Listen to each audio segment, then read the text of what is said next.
All right, lace up those hiking boots because we are diving deep today into your meticulously planned 8-day Tour de Mont Blanc itinerary. We've got your notes and all your research, even backup refuges mapped out. You've really been doing your homework. What impresses me is the level of detail you've managed to put together here. It really shows that you understand what the TMB requires and how important it is to be prepared. Well, the TMB's no walk in the park, is it? It's legendary for a reason. Hmm. So let's get right down to it. Day one, we're kicking things off in Les Houches and aiming for Gîtes Les Mélèzes. And right off the bat, you've got a choice to make. And that's where the beauty of the TMB really shines through. It's all about tailoring the experience. You can take that classic route, it's lovely, a stroll through the forest, get those glimpses of the Guillaume Glacier. But if you're feeling adventurous, That's where this Col de Tricot variant comes in, right? I'm seeing it highlighted in your notes here. exactly. The Col de Tricot, it's a bit more of a challenge, a higher altitude route. We're talking stunning panoramic views and even, get this, a Himalayan-style suspension bridge. Wait, hold on. A Himalayan-style bridge in the Alps. Okay, that's a detail I definitely missed in my research. Yeah. What makes it Himalayan-style exactly? Okay, picture this. You're crossing this narrow bridge. It's suspended high above a rushing stream, glaciers towering all around you. It's quite a thrill. And it really adds a unique element to the whole TMB experience. Okay, yeah, you've piqued my interest. But I'm also seeing a note here about the Bellevue gondola, like a potential shortcut, especially if we're taking that Col de Tricot variant. Is that a good strategy? Oh, absolutely. See, the Col de Tricot, it involves a much steeper climb compared to that standard route. So the Bellevue gondola, what it does is it shaves off a big chunk of that initial elevation gain. It's a way to be strategic and conserve your energy, especially early on in your trek. So gondola for a strategic head start, Col de Tricot for the wow factor. Got it. Now, I also see you've got Miage Refuge marked down as a potential lunch spot on that variant. Ah, Miage Refuge, a TMB classic. Warm atmosphere, hearty mountain meals, and yeah, more stunning views. Yeah. Just remember, a lot of these mountain refuges, they mainly operate on cash. Oh, that's a good point. Cash is king in those remote spots.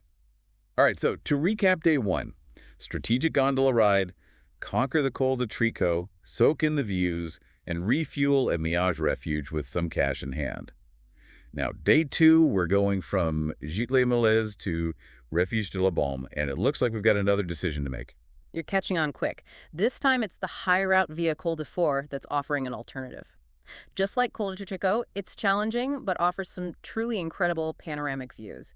If you decide to stick with the standard route, though, you'll be treated to those iconic alpine meadows that the TMB is known for. And speaking of those meadows, I see a note here about checking water availability at the Countermites. What's the deal with that?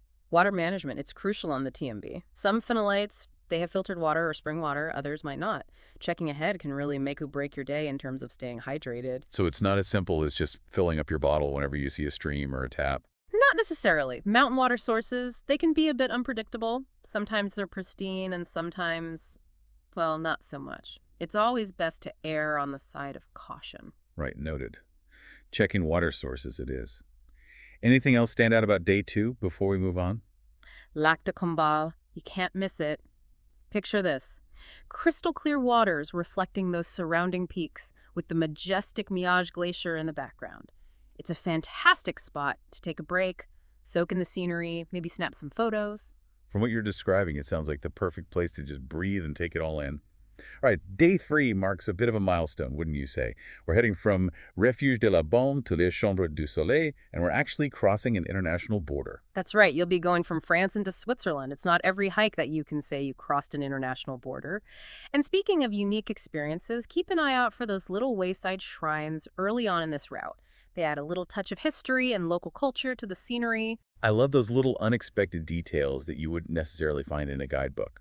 What else should I be aware of on day three? From a practical standpoint, make sure you completely refill your water bottles at Notre Dame de la Gorge. Water sources along the next stretch can be scarce, so it's best to be prepared. Right, hydration check. Refill those bottles. Now, day four, this is where the landscape really starts to shift.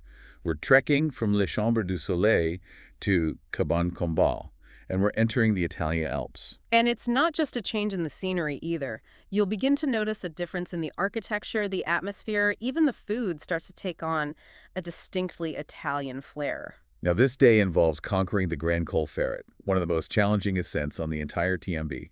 What should hikers know about tackling this climb? It's a demanding climb, there's no doubt about it.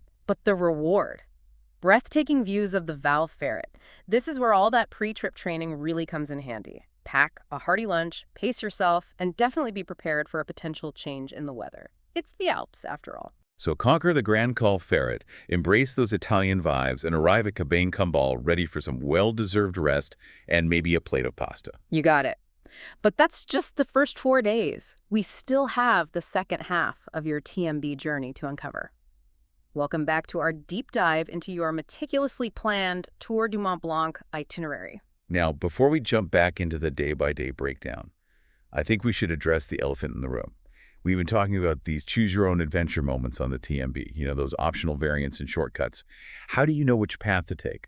That's a question every TMB hiker asks themselves at some point, and honestly, the answer is deeply personal. It all depends on your fitness level, your experience, and what you want to get out of this journey. So let's break those factors down, starting with fitness level. How much should that influence my decision if I'm debating between a challenging variant and sticking to the standard route? Well, it's crucial. These variants often involve some pretty serious elevation gains, steeper climbs, and sometimes more technical terrain. If you're not used to that kind of exertion, it can make for a really long day on the trail, and potentially unsafe. So if I'm feeling a bit more like a weekend warrior than a seasoned mountaineer, should I? Sticking to the standard route is probably the wiser choice. You'll still experience incredible scenery and a fulfilling TMB experience, but without pushing yourself beyond your comfort zone. Got it. What about experience? How does that factor into these decisions? Experience brings confidence and the ability to handle those unexpected situations that can pop up. So if you're a seasoned hiker, you're comfortable with challenging terrain and changing weather, those variants, they might be perfect for you. But if you're relatively new to multi-day trekking, starting with those standard routes, it allows you to kind of learn the ropes before you take on the more challenging stuff. Safety first. Always good motto in the mountains. And lastly, you mentioned priorities. What did you mean by that? Well, think about it. Everyone sets out on the TMB with different goals in mind. Some are drawn to the panoramic views, others are seeking a deeper connection with nature, and some they're looking for a physical challenge. Aligning your route choices with your personal priorities, that's what will help you make the most of this experience. So if I'm all about those sweeping vistas, Then those challenging variants, they might be worth the extra effort. But if you're more drawn to a leisurely pace, exploration, soaking up the local culture, the standard routes, they might be a better fit. it's all about tailoring the journey to your own unique vision. That's great advice. Now let's get back to your itinerary. We left off on day 4, arriving at Cabane Cumbal after conquering the Grand Col Ferret. What's on the agenda for day 5? Day 5 takes you from Cabane Cumbal to Courmayeur. You'll be staying at the Hotel Bouton d'Or. And this day, well, it offers another one of those choose-your-own-adventure moments. Yeah, I see in my notes that I could hike the entire way down. But there's also the option of taking a cable car from Plan Chacreux. Exactly. The full hike down, it really immerses you in the landscape. But it is a steep descent. We're talking about 1,500 meters, mostly on rocky terrain. It can be hard on the knees, especially after several days of trekking. The cable car, on the other hand, well, it whisks you down to Courmayeur, saving you time and energy for exploring the town. That does sound tempting, especially after you mentioned that steep descent. But wouldn't I be missing out on experiencing the trail in its entirety? It's a trade-off. The cable car does provide a different perspective. You just get that bird's-eye view of the landscape, and you have more time to really enjoy Courmayeur, a vibrant kind of hub of TMB activity. It boils down to what you prioritize at this stage of the trek. I do see a note here to book accommodations in Courmayeur in advance. Is it that popular? Courmayeur is a favorite among TMB hikers. It's a chance to enjoy those hot showers, comfortable beds, delicious Italian food. Booking ahead ensures you're not scrambling for a place to stay after a long day of hiking. Yeah, good call. I wouldn't want to be wandering around town looking for a room after that descent. Now, day 6. A welcome sight. A rest day in Courmayeur. Yes, rest and recovery, it's as important as those miles you cover. Take this time to recharge, explore the town, maybe even indulge in a spa treatment, or just relax and savor those mountain views from a cozy little cafe. Sounds pretty blissful. Yeah. But then is back on the trail for day 7, heading from Courmayeur Hotel Bouton d'Or to Refugio Bonatti. And this is where things get a bit more strategic, right? You're right, you'll actually be hiking a section of the trail twice. So D7, this is your chance to experience what is arguably the most iconic stretch of the TMB, the high-level traverse via Refugio Bertone. You've definitely piqued my curiosity with this high-level traverse. Paint me a picture. What makes it so special? All right, imagine this. You're hiking along this ridge high above the valley floor. The Mont Blanc Massif, it stretches out before you in all its glory. It's a symphony of towering peaks and glaciers. You can see those dramatic, jagged edges of the Grandes Jorasses. This is where you get those pinch-me moments. So those photos I've seen of hikers, seemingly walking on the roof of the world, that's the high-level traverse. You got it. The views from this section are some of the most photographed on the entire TMB. And Refugio Bertone, it's perched right in the heart of it all. Makes for an unforgettable lunch spot. Oh, and you mentioned something about wildlife encounters on this route. What kind of creatures might we see? You might spot ibex, those agile mountain goats, or marmots sunning themselves on the rocks. Keep your eyes peeled and have that camera ready. Consider them peeled. Yeah. Okay, so we've got breathtaking views, potential wildlife encounters, and a strategically placed refuge for lunch. What's the catch with this variant? They can't all be sunshine and roses, right? Well, it's definitely more challenging than the standard route. The altitude, the terrain, the exposure, it demands a higher level of fitness and experience. But for those who are up for the challenge, it's an experience that will stay with you long after you finish the TMB. Right. All right, day 8, our final day on the trail. We're heading back from Refugio Bonatti to the Courmayeur bus station. Since we already experienced that high-level traverse on day 7, what's the plan for this return journey? Day 8 is all about savoring those final moments in the mountains. You'll be descending via the standard route through the Val Ferret. It offers a completely different perspective of the landscape. So instead of those high-altitude vistas, we're getting a more intimate view of the valley. Precisely. Think lush forests, open meadows, charming alpine villages. It's that idyllic mountain landscape come to life. And it's a gentler descent, which allows you to reflect on that incredible journey you've just completed. A perfect way to ease back into civilization. Now, you mentioned before that snack options are limited on this route. Anything specific I should be aware of? You will pass through a small village, Lovazai. They might have a cafe or a shop. But to be safe, I'd pack enough snacks and water to get you all the way back to Courmayeur. You don't want to be caught out there with a rumbling stomach on your last day. Okay, snack packing reminder, check. Water bottles, full. And hopefully, that sense of accomplishment will outweigh those rumbling stomach pangs. Speaking of accomplishment, you'll be ending your TMB journey in Courmayeur, a town that knows how to celebrate weary hikers. So it's the perfect place to toast the end of an epic adventure. Absolutely. Treat yourself to a delicious meal, indulge in some gelato, and raise a glass to the incredible journey you've just completed. You've earned it. Now we are ending our hike at the Courmayeur bus station. Any tips for navigating that part of town? The bus station is pretty centrally located, and Courmayeur is a very walkable town. Even if your accommodation is a bit further out, it's a pleasant stroll to the station. And I imagine there are plenty of transportation options from Courmayeur to wherever we might be headed next. You got it. Buses, trains, taxis. Courmayeur is well connected, making it easy to continue on your journey. But before you rush off to your next adventure, Is there something we should do before leaving the TMB behind? take a moment. Stand there at that bus station, close your eyes, and just breathe it all in. Let those memories of the past 8 days wash over you. The challenges you overcame, the breathtaking landscapes you witnessed, the friendships you forged along the way. That's the essence of the Tour de Mont Blanc.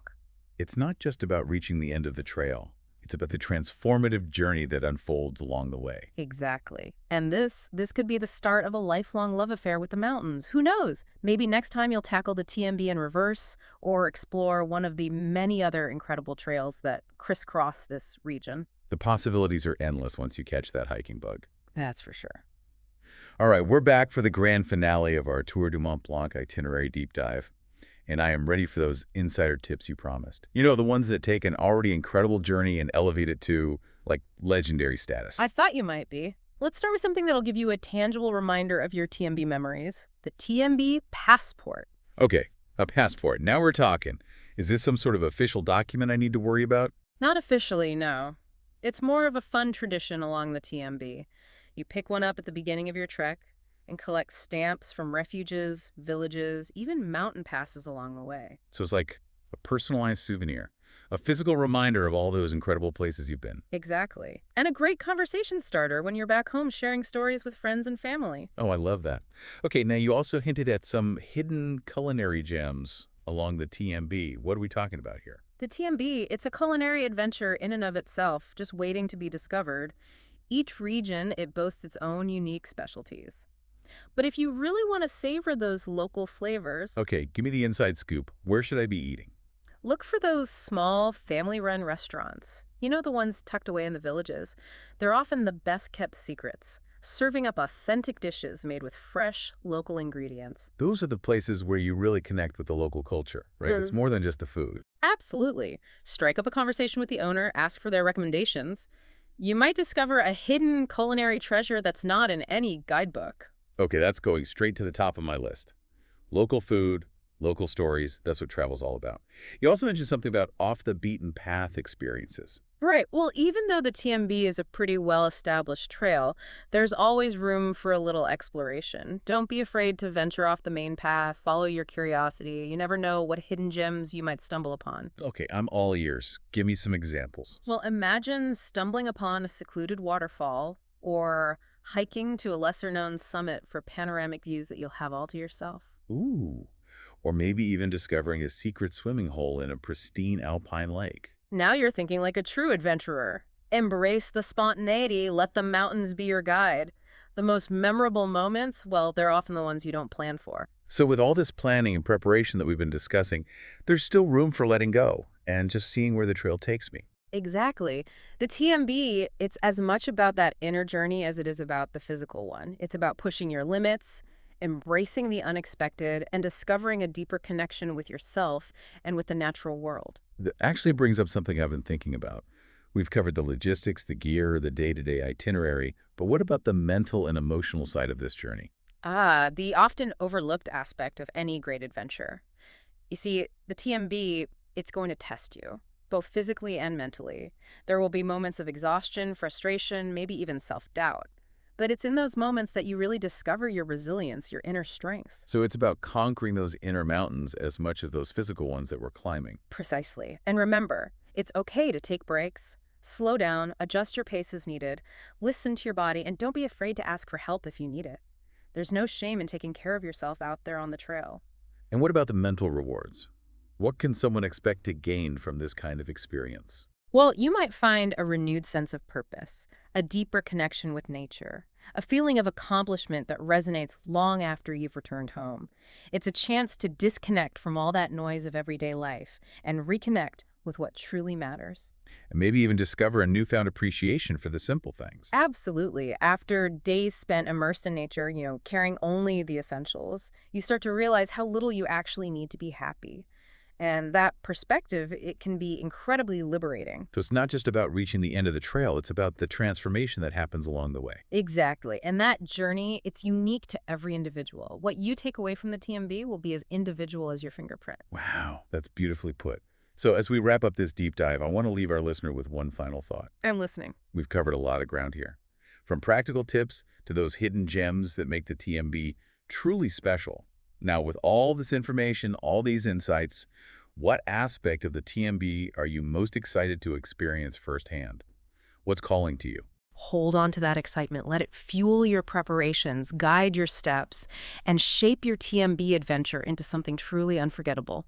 And who knows, maybe our paths will cross on the trail someday and we can swap stories over a well-deserved meal. That would be fantastic. To our listener, happy hiking. We'll see you on the next deep dive.